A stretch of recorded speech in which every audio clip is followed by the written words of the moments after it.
Respiration के chapter में हमारा जो अगला डिस्कशन है वो है एक छोटा सा इंटरेस्टिंग लेकिन क्वेश्चन आने वाला पोर्शन, और वो पोर्शन है रेस्पिरेटरी क्वोशेंट, आरक्यू।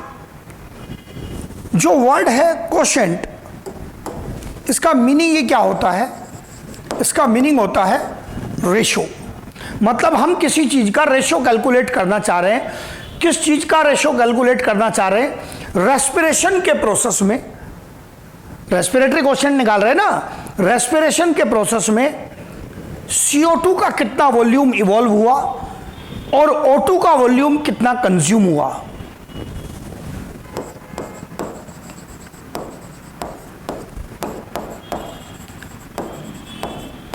इसका रेशो निकालना चाह रहे हैं। Volume of CO2 evolved is to volume of O2 consumed. पहले यही बात दिमाग में बैठानी है। आपको जनरली जो वास्ता पड़ेगा, लिखते थ्योरेटिकली वॉल्यूम है, लेकिन आपका जो वास्ता पड़ेगा वो वास्ता पड़ेगा किस चीज से कि इक्वेशन लिखी होगी, उसमें कितनी CO2 रिलीज हुई और कितनी O2 कंज्यूम हुई, उससे वास्ता पड़ेगा, उसी से आपका क्वेश्चन सोल्व होगा। हम ये सब कैलकुलेशन करना क्यों चाह रहे हैं? इससे हमारा क्या बेनिफिट हो रहा है? ये सब कैलकुलेशंस हम लोग इसलिए करना चाह रहे हैं क्योंकि अलग अलग प्रकार के सबस्ट्रेट के लिए value of RQ is variable for different respiratory substrates. अलग अलग प्रकार के सबस्ट्रेट के लिए जो उनकी ऑक्सीजन की मांग है, उनके ऑक्सीडेशन के लिए वो अलग अलग आएगी। और अगर हमने एक बार अलग अलग सबस्ट्रेट की, कार्बोहाइड्रेट की अलग, फैट की अलग RQ वैल्यू कैलकुलेट कर ली, तो बाद में रेस्पिरेटरी क्वोशेंट की वैल्यू से हम यह अंदाजा लगा पाएंगे कि इस समय ऑर्गेनिज्म रेस्पिरेशन में किस प्रकार के सबस्ट्रेट का यूज कर रहा है। तो ये इसके सिग्निफिकेंस में पूछा गया सवाल था, नीट में आया हुआ क्वेश्चन कि RQ की वैल्यू का क्या सिग्निफिकेंस है, और आंसर यहां लिखा है मैंने, it's value can be used to understand the type of substrate used. Respiration में कौन से प्रकार का सबस्ट्रेट उपयोग हुआ है, यह समझने के लिए RQ की वैल्यू का उपयोग किया जा सकता है। एक क्वेश्चन तैयार हो गया ये RQ से संबंधित। ध्यान से देख लेंगे कैलकुलेट कैसे होगा। CO2 evolved by O2 consumed. Carbohydrate, protein, fat, organic acid, अलग अलग प्रकार के कंपाउंड्स के लिए, कैटेगरी के कंपाउंड्स के लिए RQ की वैल्यू में वेरिएशन आएगा। आपने एक बार अगर ये वैल्यूज जान ली तो आप बाद में अंदाजा लगा सकते हो कि ये वैल्यू आ रही है तो किस प्रकार का सबस्ट्रेट बॉडी में उस समय रेस्पिरेशन में उपयोग हो रहा है। ये इसकी सिग्निफिकेंस है। अब यहां पर पॉइंट आ गया क्या? सबसे पहले सबसे आसान, कार्बोहाइड्रेट्स के लिए RQ की वैल्यू क्या होगी? ये बहुत आसान पॉइंट है और कई बार पूछा जाता है एग्जाम में। कार्बोहाइड्रेट्स के लिए RQ की वैल्यू 1 क्यों होगी ये भी बताऊंगा। पहले वैल्यू याद रहनी चाहिए, बहुत सिंपल छोटे बच्चों वाला क्वेश्चन है ये। कार्बोहाइड्रेट्स के लिए RQ की वैल्यू 1 होगी। 1 कब आएगी? ये इक्वेशन देख लो। ये ग्लूकोज का रेस्पिरेटरी यूटिलाइजेशन हुआ, 6 O2 कंज्यूम हुई, सारा कार्बन CO2 में कन्वर्ट हो गया, वाटर का फॉर्मेशन हुआ और क्या रिलीज हुई? एनर्जी रिलीज हुई। E लिखा है मतलब किसके लिए? एनर्जी के लिए। अब छोटे बच्चे वाला मैथमेटिक्स, 6 CO2 रिलीज हुई है और 6 ही ऑक्सीजन कंज्यूम हुई है। 6 CO2 by 6 O2 ऐसे लिखता है NCERT भी। 6 CO2 by 6 O2 कर दिया, by 6 is equal to 1। Answer आ गया। अब ये तो हो गया स्ट्रेट पॉइंट। इसका कंक्लूजन क्या है, हमें क्या समझना है इससे? यदि किसी कंपाउंड का RQ वैल्यू 1 आता है तो यह साबित करता है कि ना तो CO2 का अमाउंट ज्यादा ना O2 का अमाउंट ज्यादा, बराबर। ऐसे कंपाउंड जो बराबर मात्रा में CO2 प्रोड्यूस करते हैं, उतनी ही ऑक्सीजन का वॉल्यूम कंज्यूम करते हैं, वो कंपाउंड, जैसे example carbohydrates, they are balanced compounds, they are balanced compounds, ये बैलेंस्ड कंपाउंड्स हैं। और केमिस्ट्री लूंगा, they are neither very reduced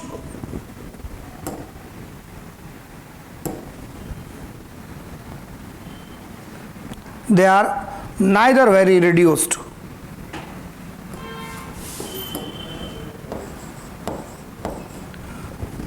nor oxidized, ना ही तो ये बहुत ज्यादा रिड्यूस्ड है और ना ही बहुत ज्यादा ऑक्सीडाइज्ड है। They are neither very reduced nor oxidised.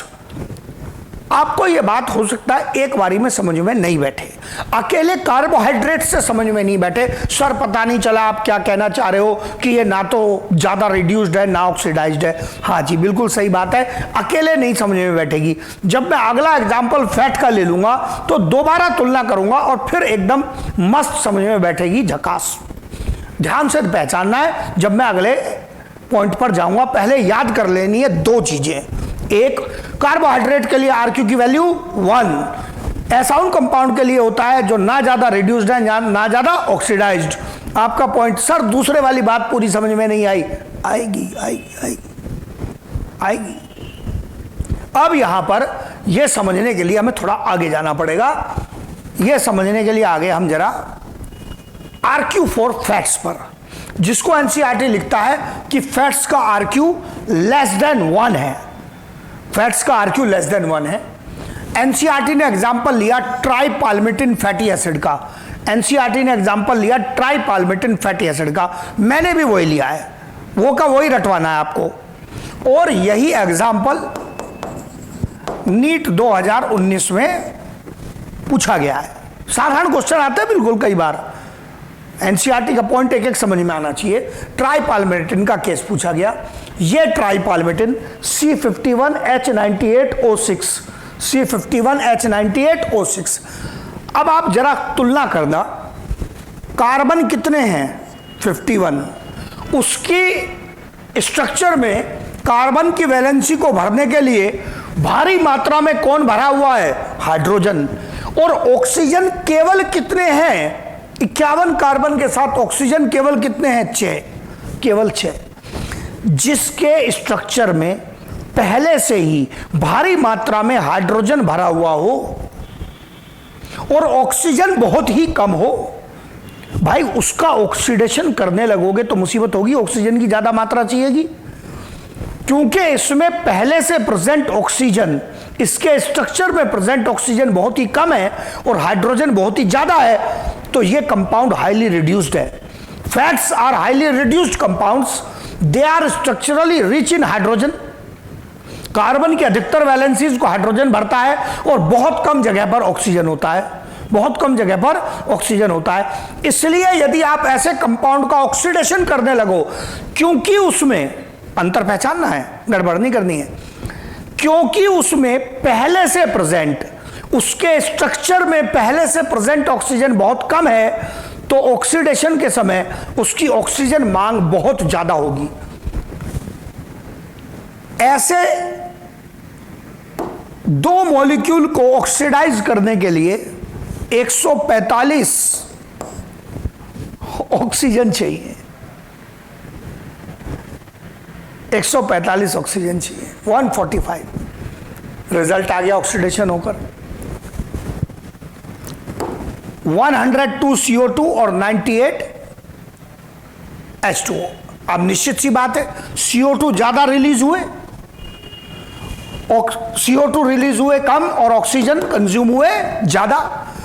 और अगर ऑक्सीजन ज्यादा कंज्यूम हो जाएंगे तो भाई डिनोमिनेटर की वैल्यू ज्यादा होगी, नीचे वाली वैल्यू ज्यादा होगी, तो लेस देन 1 आ जाएगा ना। दोबारा आप देखना, मैंने कहा था पीछे समझ में आएगा। यहां देख लो जरा ग्लूकोज को, ग्लूकोज के स्ट्रक्चर में कार्बन 6 हैं, ऑक्सीजन भी 6 हैं। ये ना तो ज्यादा रिड्यूस्ड कंपाउंड है और ना ही ज्यादा ऑक्सीडाइज्ड कंपाउंड है, ये बैलेंस्ड कंपाउंड है। इसलिए जब इसका ऑक्सीडेशन भी किया गया तो इसको बैलेंस्ड अमाउंट में ऑक्सीजन की जरूरत पड़ी, बहुत ज्यादा एक्सेसिव ऑक्सीजन की जरूरत नहीं पड़ी है, इसको एक्सेसिव ऑक्सीजन की रिक्वायरमेंट नहीं हुई है। तो जो बैलेंस्ड कंपाउंड होगा वो बैलेंस अमाउंट में ऑक्सीजन मांगेगा, इसलिए कहानी बराबर रहेगी, तो RQ की वैल्यू 1 आएगी। अब आएगा ये समझ में, these are balanced compounds neither very reduced nor oxidised. जबकि आप जब फैट पर गए तो ये जो कंपाउंड्स हैं ये हाईली रिड्यूस्ड हैं, भरे हुए हैं हाइड्रोजन से, ऑक्सीजन बहुत कम है इनके अंदर। इस कारण से जब ऑक्सीडेशन करोगे तो ऑक्सीजन की जरूरत ज्यादा पड़ेगी। बच्चे कहां गलती करते हैं, वो दो चीजें मिक्स करते हैं। मैं दो अलग अलग बातें बोल रहा हूं, लेकिन वो मिक्स करे बगैर बाज नहीं आते हैं। स्ट्रक्चर में ऑक्सीजन होना, कंपाउंड में ऑक्सीजन होना, ये अलग मैटर है, और ऑक्सीडेशन के समय ऑक्सीजन की डिमांड होना ये अलग मैटर है। हर बार बोल रहा हूं, फिर अलग करके बोल रहा हूं, ताकि आप कलाकारी ना करें। स्ट्रक्चर में ऑक्सीजन होना अलग इशू है, और ऑक्सीडेशन के लिए ऑक्सीजन डिमांड होना अलग इशू है। जिसके स्ट्रक्चर में ऑक्सीजन कम, तो उसका ऑक्सीडेशन करोगे तो भाई CO2 बनाओगे ना उसकी। जब पहले से ऑक्सीजन कम है तो बाद में ज्यादा देनी पड़ेगी, ज्यादा ऑक्सीजन देनी पड़ी, नीचे की वैल्यू बढ़ गई, <1 हो गया। ये वैल्यू पूछी गई थी 0.7, ये मैंने कहा ना नीट यही पूछा था उसने, कि नीट में क्या पूछा था उसने, ट्राइपाल्मिटेन के लिए ये 0.7 वैल्यू पूछी थी, <1 आएगी, 0.7 वैल्यू आएगी। तो ये दो प्रकार का पॉइंट आ सकता है, या तो फैट के लिए <1 या 0.7। फैट के लिए अगर लिखता है <1 0.7, तो 0.7 को ज्यादा इंपॉर्टेंस देनी है, मोर अप्रोप्रिएट आंसर है, क्योंकि और किसी के लिए भी <1 आ सकता है, प्रोटीन के लिए भी <1 आ सकता है, तो 0.7 को ज्यादा इंपॉर्टेंस देनी है। क्वेश्चन ध्यान से देखना है, जो आप पढ़ते हैं उसका सही एप्लीकेशन करना है। ये आ गया केस फैट का, जिसमें NCERT का एग्जांपल लिया ट्राइपाल्मिटेन का, और खूब ध्यान से उसको समझाया है कि भैया ये मीनिंग क्या है किसी की ऑक्सीडाइज्ड और रिड्यूस्ड होने का। अब ये कॉन्सेप्ट आगे यूज करूंगा, हर बार इक्वेशन नहीं लिखूंगा, जरूरत भी नहीं है, अब कॉन्सेप्ट यूज करूंगा। ये तो पहले थ्योरी लिख दी जो आपको अभी तक समझाया। RQ इज <1 फैट के लिए किस लिए आ रही है, for the compounds which are highly reduced, जो कंपाउंड हाईली रिड्यूस्ड होते हैं, that is their structure is rich in hydrogen, H से भरा हुआ है स्ट्रक्चर, ध्यान रहे कौन भरा हुआ है structure, and poor in oxygen, O2 नहीं लिखा हूं, O2 गैस की बात नहीं हो रही, स्ट्रक्चर में H है और O है, एंड दस रिक्वायर मोर O2, अब O2 लिखूंगा, एंड दस require more O2 for oxidation. यही कहानी पीछे समझा रहा था कि फैट जैसे कंपाउंड जिनके स्ट्रक्चर में पहले से उपस्थित ऑक्सीजन काफी कम है, उनका स्ट्रक्चर हाइड्रोजन से भरा हुआ है, इसलिए यदि आप उसका ऑक्सीडेशन करना चाहेंगे तो बहुत अधिक मात्रा में O2 सप्लाई करनी पड़ेगी।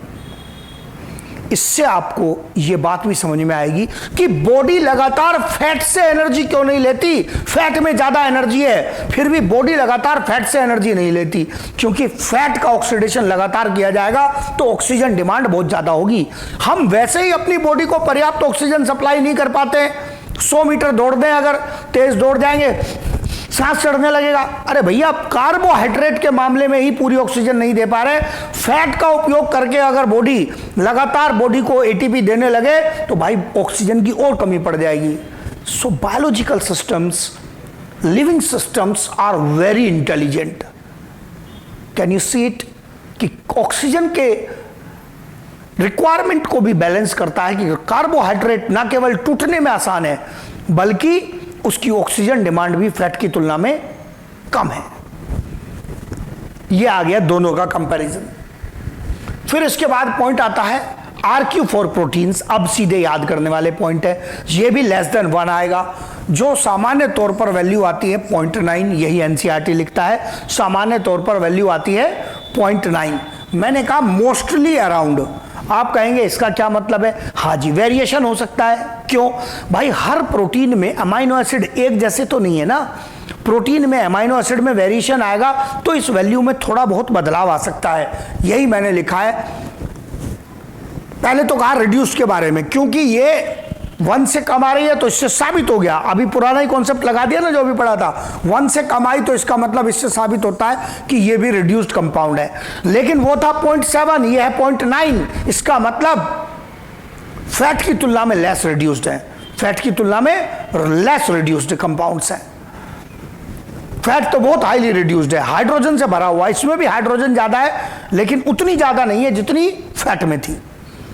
RQ variation for different proteins due to variation in their amino acid content.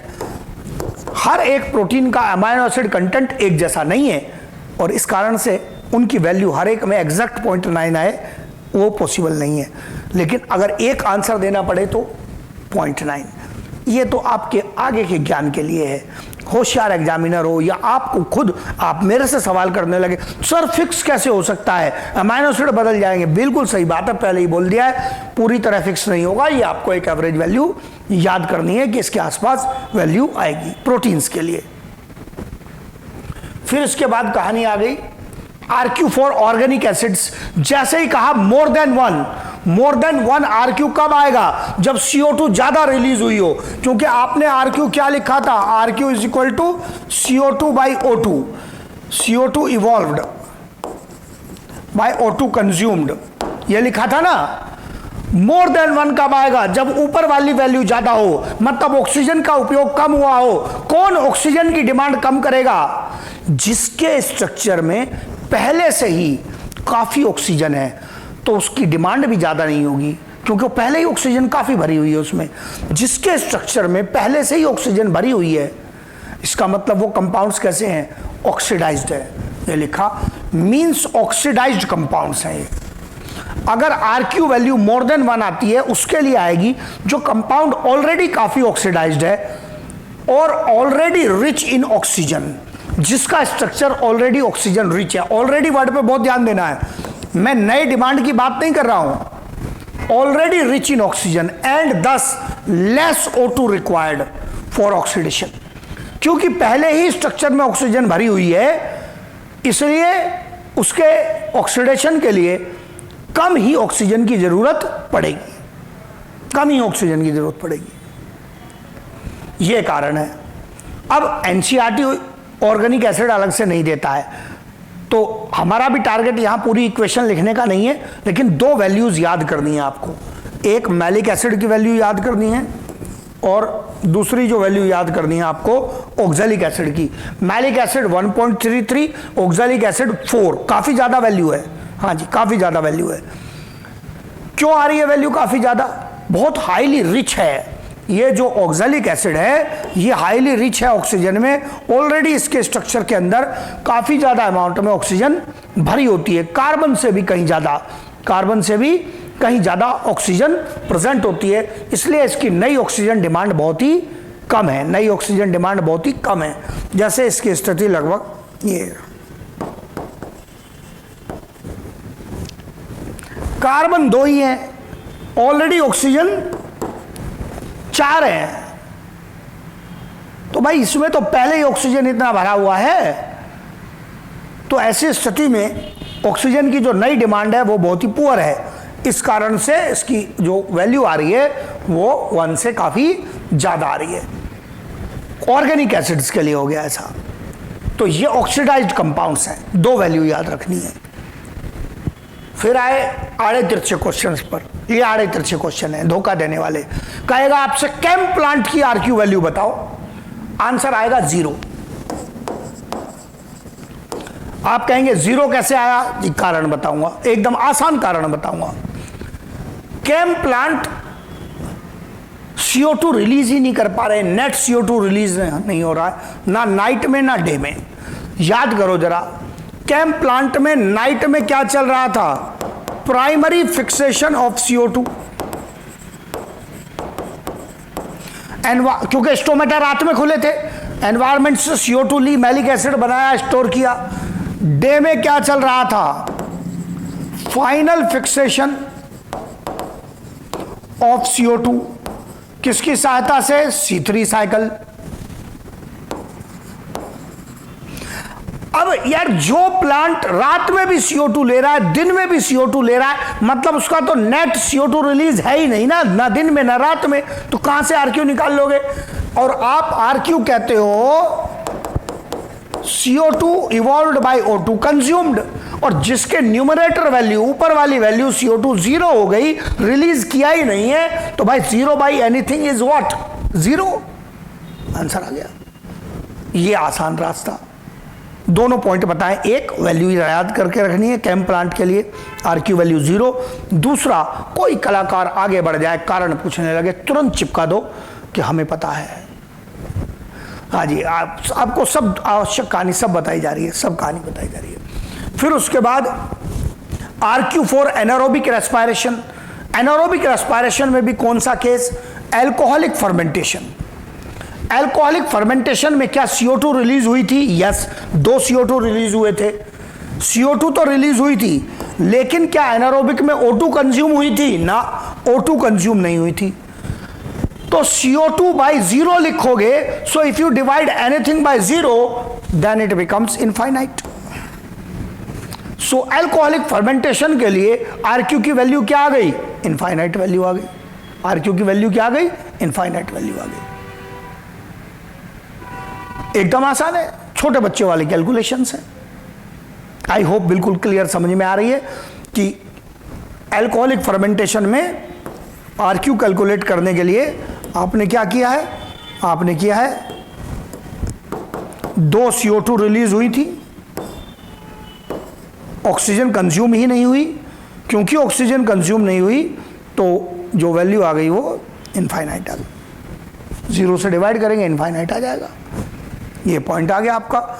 ये एल्कोहलिक फर्मेंटेशन के लिए। लैक्टिक एसिड वाले केस पर एप्लीकेबल नहीं है। क्यों? क्योंकि लैक्टिक एसिड वाले केस में ना CO2 रिलीज हुई ना O2 कंज्यूम हुई। तो 0 बाई 0 क्या? Not determined. हाँ जी, 0 बाई 0 1 नहीं होता है, टांग नहीं तोड़नी है मैथमेटिक्स की। लैक्टिक एसिड वाले केस में डिटरमाइन करना पॉसिबल ही नहीं है। मैथमेटिक्स कहता है 0 बाई 0 इज नॉट डिफाइंड और नॉट डिटरमाइंड। मैथमेटिक्स ये डिफाइन या डिटरमाइन नहीं कर सकता कि 0 बाई 0 का मतलब क्या है, नॉट डिफाइंड है वो, तो उधर नहीं जाना है हमें। तो अल्कोहलिक फर्मेंटेशन के लिए ये वैल्यू आ गई। और क्या केस बचा? ये बच्चे स्पेशल केस जिन पर आपको मॉड्यूल में 1-2 क्वेश्चन मिलेंगे, होशियारी से समझ चलाने वाले क्वेश्चन। पहले वाला क्वेश्चन आसान है, कहता है RQ for germinating fatty seed. ऐसा कोई सीड जो फैट स्टोर करता है, जब वो जर्मिनेट हो रहा है तो वो क्या करेगा? इस स्टोर्ड फैट को यूज करेगा। Stored fats used. और अगर स्टोर्ड फैट यूज होंगे, अभी कहा था फैट का अगर रेस्पिरेशन में उपयोग होगा तो उसके लिए RQ की वैल्यू क्या आएगी? लेस देन 1 आएगी। सीधा सवाल बन गया। को बिल्कुल परेशान नहीं होना इससे, सर सीड आ गया, अरे वही फैट वाली कहानी है, सीड आ गया कोई बात नहीं है। फिर उसके बाद पॉइंट आता है इसका उल्टा, RQ for maturing fatty seed. तो यहां पर मैच्योरिंग वर्ड का मतलब क्या है? यहां पर मैच्योरिंग वर्ड का मतलब है फॉर्मिंग। मतलब फॉर्मेशन चल रहा है सीड का, फॉर्मेशन चल रहा है सीड का, और सीड का फॉर्मेशन हो रहा है, इसका मतलब नए फैट बनाए जा रहे हैं। बी वेरी केयरफुल, नए फैट बनाए जा रहे हैं, नए फैट बनाए जा रहे हैं। तो अभी समझाया था फैट के फॉर्मेशन में ऑक्सीजन कम लगेगी, और अगर ऑक्सीजन कम लगेगी, फॉर्मेशन की बात हो रही है, यहां ब्रेकडाउन का नहीं है, ये टेढ़ा क्वेश्चन है, तो ये फॉर्मेशन की बात हो रही है। जब सीड फैट बना रहा है, मैच्योर हो रहा है, फॉर्म कर रहा है, तो ऑक्सीजन की डिमांड कम होगी। ऑक्सीजन की डिमांड कम होगी तो RQ आ जाएगा मोर देन 1। RQ आ जाएगा मोर देन 1। नीचे लिखा भी है मैंने, fat formation requires less oxygen, fat breakdown requires more oxygen, तो RQ less than 1। Fat formation requires less oxygen, तो RQ आ गया ये मोर देन 1। ये रेस्पिरेटरी क्वोशेंट के आड़े तिरछे सब सवाल मैंने यहां पर कवर कर दिए। जो भी मॉड्यूल आपसे पूछेगा, अभी भी 1-2 क्वेश्चंस हैं, बस उनकी लैंग्वेज है संभालने की, आंसर ही बता दूंगा तो फिर तो क्या फायदा है, कोई फायदा नहीं है उससे। मेहनत करेंगे उसके पीछे और उसको पूछते रहेंगे डाउट्स वगैरह को। अभी भी कल परसों के भी कुछ डाउट्स थे तो वो मैंने आंसर किए हैं। लेकिन उसमें रेस्पिरेशन के मुझे कोई ज़्यादा डाउट नहीं दिखे और दूसरे चैप्टर्स के थे। और इंडिविजुअली भी मैंने आपको कह रखा है कि आप मैसेज भेज सकते हैं, पोर्टल पे भी, आप ऐप पर भी भेज सकते हैं। दोनों को देखा जा रहा है, आपकी प्रॉब्लम सॉल्व की जा रही है कि आपको समझ में आना चाहिए, आपको क्लैरिटी रहनी चाहिए सब्जेक्ट की। ये आरक्यू का पॉइंट हो गया पूरा डिस्कशन। हाँ बेटा, ये लास्ट पार्ट आ गया है चैप्टर का, रेस्पिरेशन इन प्लांट्स के चैप्टर का आखिरी भाग, factors affecting rate of respiration. Application है अलग अलग फैक्टर्स के, किस प्रकार से वो रेस्पिरेशन के रेट को, रेस्पिरेशन के प्रोसेस को प्रभावित कर रहे हैं। एप्लीकेशन टाइप क्वेश्चन बनते हैं, कुछ याद रखने के भी पोर्शन है। ये जो आखिरी पार्ट हम कह रहे हैं रेस्पिरेशन के चैप्टर का, इसमें सबसे पहले फैक्टर हमने लिया टेम्परेचर का। टेम्परेचर बदलने पर क्या प्रभाव आ सकता है। बहुत सारे ऐसे ऑर्गेनिजम्स हैं जो अपनी बॉडी का कांस्टेंट इंटरनल टेम्परेचर मेंटेन नहीं कर पाते। बॉडी का टेम्परेचर चेंज हो जाए एनवायरनमेंट के अकॉर्डिंग तो उससे एंजाइम्स अफेक्ट होते हैं। टेम्परेचर का जो चेंज है दैट अफेक्ट्स एंजाइम्स, वो एंजाइम्स को अफेक्ट करता है, जिससे रेस्पिरेशन का रेट प्रभावित हो जाएगा, क्योंकि एंजाइम कंट्रोल्ड प्रोसेस है। ज्यादातर ऑर्गेनिजम्स के लिए जो ऑप्टिमम टेम्परेचर होता है वो लगभग 35-37 डिग्री सेल्सियस की रेंज में होता है, क्योंकि एंजाइम्स की वर्किंग के लिए यह सबसे लगभग सुटेबल टेम्परेचर है मेजॉरिटी ऑफ ऑर्गेनिजम्स में। 35-37 के आसपास टेम्परेचर इससे कम होगा तब भी रेस्पिरेशन का रेट कम होगा। ग्राफ देखेंगे, रेस्पिरेशन का रेट कम होगा टेम्परेचर कम होने पर ऑप्टिमम से। टेम्परेचर बढ़ेगा तब भी रेस्पिरेशन का रेट कम होगा। क्यों हो रहा है? टेम्परेचर कम होगा तो इससे एंजाइम्स का इनएक्टिवेशन होगा, एंजाइम्स का इनएक्टिवेशन होगा, ये ध्यान रखना है, एंजाइम्स का इनएक्टिवेशन होगा। लेकिन टेम्परेचर बढ़ने पर एंजाइम्स का डीनेचुरेशन होगा, एंजाइम्स का डीनेचुरेशन होगा। इसीलिए ग्राफ धीरे धीरे कम होते हुए फिर मैं अचानक नीचे तेजी से लाया हूं, क्योंकि जब काफी एंजाइम डीनेचर हो जाएंगे तो फिर रेस्पिरेशन का रेट बहुत तेजी से नीचे की ओर आने लगेगा। जब आप भोजन को रेफ्रिजरेटर में रख देते हैं स्पॉइल होने से बचाने के लिए, वो एंजाइम का इनएक्टिवेशन होता है।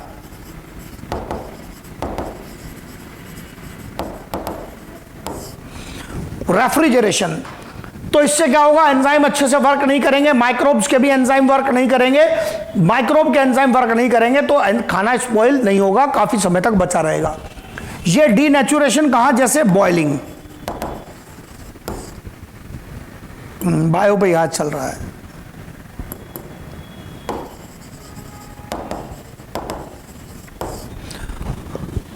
बॉयल कर दिया आपने, लेकिन आप कहते हैं खाने को, दूध को बॉयल कर दिया फिर भी बाद में खराब हो जाता है। सर एंजाइम डीनेचर हो गए तो क्या एंजाइम दोबारा काम करने लगेंगे? नहीं।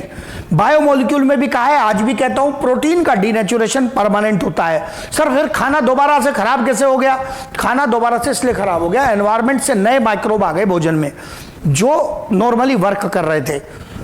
तो इस प्रकार से टेम्परेचर से रिलेटेड क्वेश्चंस बनते हैं। सारे पॉइंट मैंने यहां पर टेम्परेचर से रिलेटेड मेंशन किए हैं, स्लाइड को ध्यान से देख लेंगे फिर आगे चलूंगा। टेम्परेचर का पॉइंट, ये जो हम कह रहे हैं फैक्टर्स का डिस्कशन चल रहा है, चैप्टर का आखिरी भाग है। अगला फैक्टर आ गया O2 कंसंट्रेशन का। O2 कंसंट्रेशन का फैक्टर आ गया तो एक पॉइंट आता है कि क्या ऑक्सीजन अगर कम होने लगे तो क्या इससे रेस्पिरेशन पर प्रभाव पड़ेगा? बिल्कुल। वो मिनिमम ऑक्सीजन कंसंट्रेशन जिसके नीचे एरोबिक रेस्पिरेशन मेंटेन करना संभव नहीं है, एनारोबिक की ओर चला जाएगा, वो कहलाता है extinction point. Minimum O2 concentration eight which purely aerobic respiration is possible, जिस पर प्योरली एरोबिक रेस्पिरेशन पॉसिबल है, that is called extinction point. इसमें से जो अच्छा क्वेश्चन बनता है O2 कंसंट्रेशन से रिलेटेड वो है पास्चर इफेक्ट का। हाँ जी, टेढ़ा पॉइंट है। When respiration is shifted from aerobic respiration, हाँ थोड़ा सा इसमें करेक्ट करूंगा,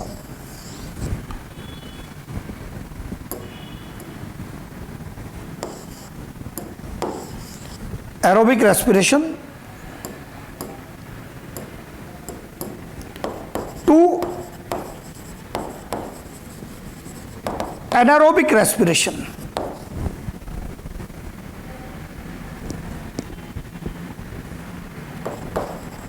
then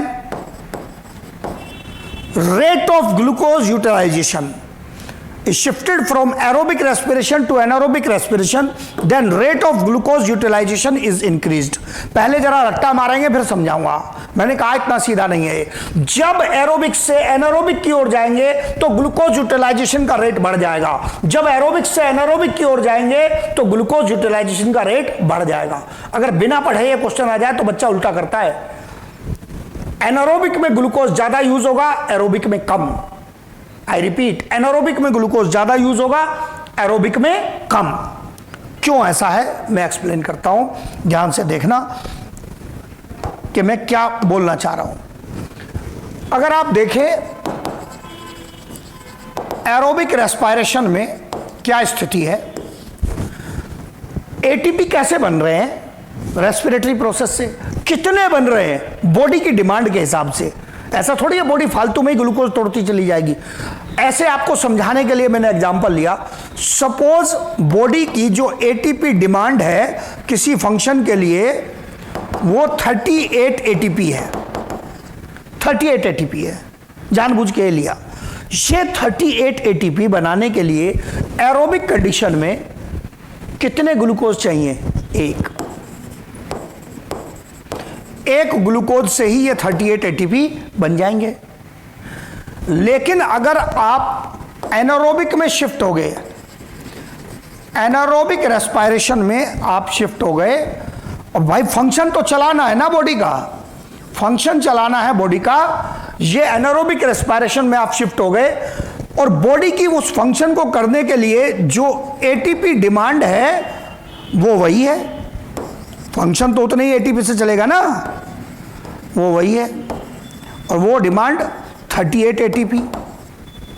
आप याद करो कि एनारोबिक रेस्पिरेशन में नेट कितने एटीपी मिले थे पर ग्लूकोज? टोटल थे 4, नेट थे 2। नेट 2 थे, तो इसका मतलब एनारोबिक कंडीशन में यही 38 एटीपी बनाने के लिए 19 ग्लूकोज लग जाएंगे। अब आपको दिखेगा when respiration is shifted from aerobic to anaerobic, then rate of glucose utilisation is increased. इसी को क्या कहा है? पास्चर इफेक्ट ये बोला है। अब आपके साथ चालाकी की जा सकती है, उल्टा लिखा जा सकता है। आपसे कहेगा when respiration is shifted from anaerobic to aerobic, rate of glucose utilisation is decreased. मैंने क्यों कहा चालाकी की जा सकती है? It is also called Pasteur effect.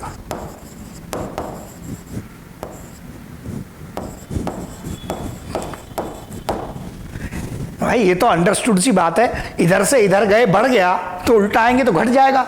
ऐसा थोड़ी होगा कि इधर वाले को पास्चर इफेक्ट बोलेंगे और वापस आए तो मैंने अपना नाम चिपका दिया। It is called SS effect ना, वो पास्चर के नाम का फायदा उठा लूंगा। ये तो अंडरस्टूड सी बात है, इधर से इधर गए ग्लूकोज यूटिलाइजेशन बढ़ गया तो उल्टा आएंगे तो ग्लूकोज यूटिलाइजेशन कम हो जाएगा, यहां ध्यान देना है। So same amount of ATP generated in aerobic respiration from much less glucose in comparison of anaerobic respiration। तो ध्यान देंगे एरोबिक से anaerobic glucose utilisation increased, anaerobic to aerobic glucose utilisation decreased. इस प्रकार से प्रोसेस चल रहा है। ये पास्चर इफेक्ट का क्वेश्चन हो गया। फिर उसके बाद बॉडी में अगर कहीं इंजरी हो गई तो इससे रेस्पिरेशन का रेट बढ़ जाएगा। क्यों? इंजरी को हील करने के लिए, इन्फेक्शन को फाइट करने के लिए सिस्टम को एनर्जी चाहिए। एनर्जी कहां से आएगी? रेस्पिरेटरी प्रोसेस से आएगी। तो एकदम सिंपल पॉइंट है, रेस्पिरेशन का रेट बढ़ जाएगा।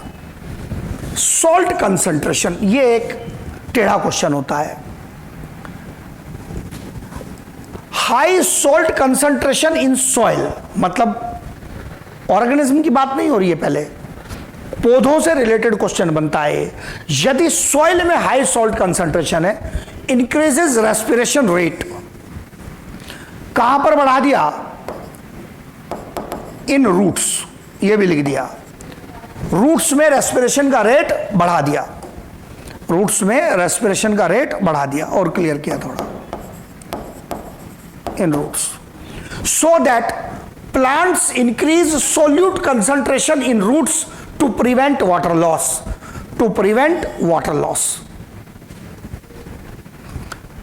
पानी के ओस्मोटिक मूवमेंट का नियम है, पानी उधर जाता है जिधर सॉल्ट या सोल्यूट ज्यादा है। ये अलग चैप्टर का कॉन्सेप्ट है, लेकिन बताना पड़ेगा। पानी उधर जाता है, ऑस्मोसिस कहता है पानी उधर जाता है जिधर सॉल्ट या सोल्यूट ज्यादा है। अगर सॉइल में सॉल्ट ज्यादा हो गया तो पौधे के लिए मुसीबत हो जाएगी। पानी एब्जॉर्ब करने के बजाय उल्टा सॉइल में पानी लॉस हो जाएगा, पौधा तो सूख के मर जाएगा। जिन क्षेत्रों में, जिन एरियाज में सॉइल में सॉल्ट ज्यादा है, फिर भी पौधे को जिंदा रहना है, तो पौधे को क्या करना पड़ेगा?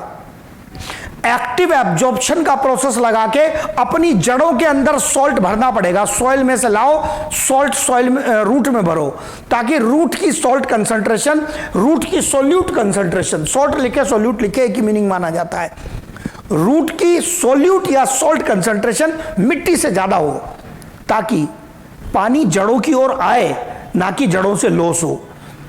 ये जो एक्सेस एनर्जी लगाकर प्लांट ने अपनी रूट्स में सोल्यूट या सॉल्ट कंसंट्रेशन बढ़ाई है, this is called salt respiration, this is called salt respiration. इसकी जरूरत क्यों पड़ती है? To prevent water loss, to prevent water loss, पानी का लॉस नहीं हो, इसलिए इस पर्पज से इसकी जरूरत पड़ती है। यह क्वेश्चन हो गया सॉल्ट रेस्पिरेशन का। फिर इनहिबिटर्स आ गए, ये डायरेक्ट क्वेश्चन वाले पार्ट हैं, ये एनसीईआरटी से थोड़ा अलग हटके हैं, पर क्वेश्चन मिलेंगे आपको मॉड्यूल में। जो इलेक्ट्रॉन ट्रांसपोर्ट चेन चल रहा था और उसके बाद एटीपी सिंथेसिस चल रहा था कॉम्प्लेक्स 5 में, इनमें कुछ ऐसे केमिकल्स हैं जो इसको इनहिबिट कर सकते हैं। ऐसा नहीं कि ये हमारी बॉडी में रेगुलर जा सकते हैं, या तो एक्सपेरिमेंटली पहुंचाए जाते हैं या एक्सीडेंटली जा सकते हैं, ऐसा नहीं कि रेगुलर जाते रहते हैं। उनमें कुछ नाम याद करने हैं। एक टॉक्सिक कंपाउंड होता है रोटिनॉन, और इसी कैटेगरी का होता है एमाइटल। रोटिनॉन या एमाइटल कोई भी हो, दे इनहिबिट कॉम्प्लेक्स फर्स्ट। ये कॉम्प्लेक्स फर्स्ट को इनहिबिट करने की एबिलिटी रखते हैं, ये बाइंड करेंगे, कॉम्प्लेक्स फर्स्ट की एक्टिविटी को रोक देंगे। एंटीमाइसिन एक कंपाउंड है जो इनहिबिट करता है कॉम्प्लेक्स थर्ड को। थोड़ा डिटेल लिखेगा तो कहेगा कि कॉम्प्लेक्स थर्ड में साइटोक्रोम बी से C1 की ओर जो इलेक्ट्रॉन जा रहे थे उसको इनहिबिट कर देगा। इसका मतलब आप देखेंगे अलग अलग स्थान पर ETS इनहिबिट हो रही है, कॉम्प्लेक्स 1 में, कॉम्प्लेक्स 3 में ETS इनहिबिट हो रही है। साइनाइड एंड एजाइड, इनसे ज्यादातर बच्चे परिचित होते हैं। दे इनहिबिट कॉम्प्लेक्स 4। कॉम्प्लेक्स 4 में किसके फंक्शन को रोकते हैं? एंजाइम आया था साइटोक्रोम ऑक्सीडेज, जो इलेक्ट्रॉन ऑक्सीजन को पहुंचा रहा था, कॉम्प्लेक्स 4 की एक्टिविटी को रोक दिया। अब पहले तीनों याद कर लिए। Rotenone amytal inhibit complex 1, antimycin inhibit complex 3, that is flow of electron from cytochrome B to C1। Cyanide and azide affect cytochrome oxidase enzyme which is the part of complex 4। अब इन सबका एक कॉमन मीनिंग है। अगर ETS inhibit हो गई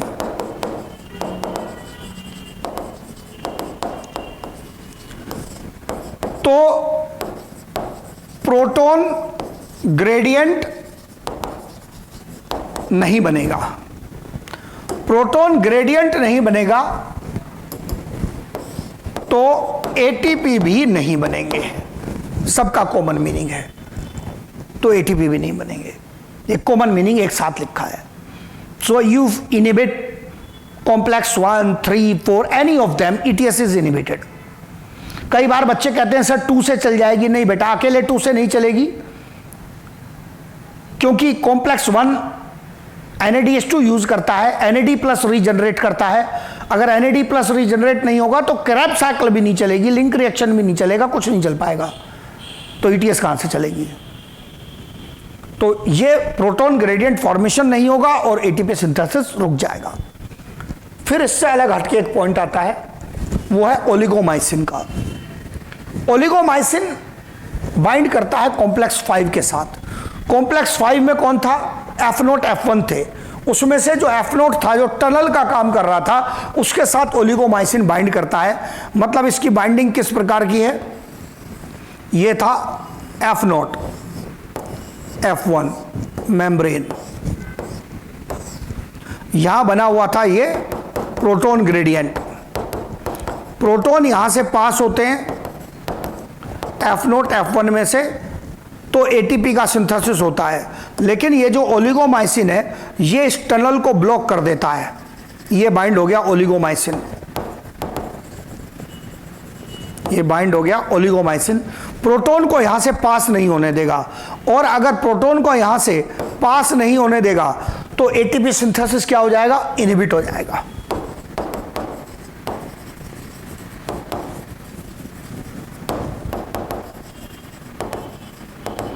ATP synthesis inhibit हो जाएगा। इसका ETS पर सीधा प्रभाव नहीं है, लेकिन जब प्रोटॉन पार नहीं होंगे तो एक लिमिट के बाद यहां इतने प्रोटॉन भर जाएंगे कि ETS को भी रुकना पड़ेगा। इंटरमेम्ब्रेन स्पेस में, PMS में, और प्रोटॉन भरने की जगह ही नहीं बचेगी, और प्रोटॉन भरने की जगह ही नहीं बचेगी। साइनाइड पर एक एक्स्ट्रा क्वेश्चन आ सकता है, वो है साइनाइड रेजिस्टेंट रेस्पिरेशन का। एक ही एग्जाम्पल याद रखना है आपको केवल, और वो है स्पिनेच का।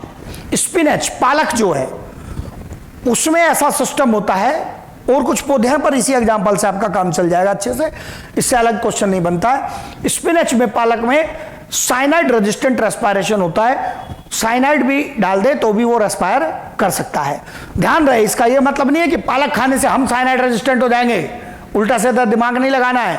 उसकी ETS हमारी बॉडी में थोड़ी फिट हो जाएगी, वो तो डाइजेस्ट हो जाएगा। तो ये पालक की अपने रेस्पिरेशन के लिए है, अपने रेस्पिरेशन पे अप्लाई नहीं करना है। तो ये कहानी आपको बता दी, ओलिगोमाइसिन बता दिया, जिसके साथ चैप्टर हो गया समाप्त। मैंने कहा आपसे, चैप्टर में हम लोगों ने बहुत मेहनत की है, सारी चीज़ें आप लोगों को बताई हैं, अच्छे से उसको पढ़ेंगे और मेहनत करेंगे। Thank you.